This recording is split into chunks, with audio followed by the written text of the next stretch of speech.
কোন স্বামী যদি তার স্ত্রীর কাজে সাহায্য করে, আমাদের দেশে কয় এটা মাইজ্ঞা বউ পাগল্যা।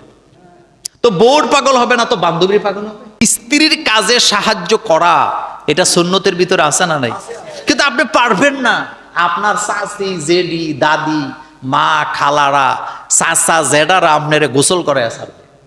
কোন স্বামী যদি তার স্ত্রীর কাজে সাহায্য করে, আমাদের দেশে কয় এটা মাইজ্ঞা বউ পাগল্যা। তো বউর পাগল হবে না তো বান্ধবীর পাগল হবে? আপনি জানতেছেন আপনি কি বলতেছেন, কি বুঝাইতেছেন? স্ত্রীর কাজে কোন ক্রমে যদি কোনোদিন স্ত্রীর কাপড় কোন স্বামী ধুইয়া দেয়, যেই বয়সে দুঃখ, যারা দেখে ইজ্জতরে কি করে, দেখছো কত বউ পাগল, বউর কাপড় ধোয়, এটা একটা কথা হইলো? এরকমের বলিন আছে না নাই?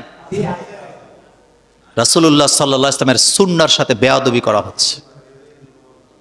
আপনি আপনার জায়গা থেকে স্ত্রীর খেদমতটা করবেন। খেদমত বলতে কি বুঝাইলাম? স্ত্রী অসুস্থ, আপনি তার সেবা করবেন। রান্নার কাজের ব্যাপারে আম্মা জান আয়েশা সিদ্দিকা রাদিয়াল্লাহু তাআলা আনহা বলেন, আমি রান্না বসাইলাম, আল্লাহ রাসূল আসলেন, আমি তরকারি কুটবো নাকি রুটি বানাবো বুঝতে পারতেছি না। বিশ্ব নবীর কোমর থেকে জিহাদের ময়দানের যে তরবারি রাসূলের ছিল, এটা বের করে তরবারির পিঠ দিয়া আমার জন্য রাসূল তরকারি কুটে কুটে দিতে।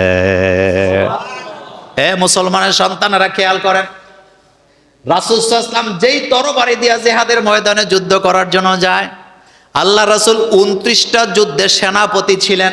রাসূলের জীবনে 23 বছরের নবুয়তের জীবনে, মাক্কি জীবনে কোনো যুদ্ধ হয় নাই। মাদানী জীবনে আল্লাহ রাসূল 81টা যুদ্ধের নেতৃত্ব দিয়েছেন, সোজা কথা নয়। সেই রাসূলের তরবারি দিয়া স্ত্রীর তরকারি কুটে কুটে সহযোগিতা করে। আর আমরা একটা ছোট্ট দোকান চালাই, আমরা একটা ছোট্ট চাকরি করেও যখন বাসায় আছি, আমি সুলতান সুলেমান খান, নওয়াবজাদা নসরুল্লাহ খাঁ, বউয়ের কাছে জীবনের তো সহযোগিতা করেই না। যদি তরকারিটা রান্না করতে দেরি হয়ে যায়, উল্টো বউরে গালাগালি করে। এমন নওয়াবজাদা নসরুল্লাহ খাঁ স্বামী আছে না নাই? কি মজার জিনিস বালাইলেন, কি মজার জিনিস। স্বামী স্ত্রীর জীবনটা, ওই যে গত জুমায় বলেছিলাম, স্বামী স্ত্রীর ভালোবাসাটা আল্লাহর নিদর্শন। সুবহানাল্লাহ পড়েন। স্বামী স্ত্রীর ভালোবাসাটা আল্লাহর কি নিদর্শন।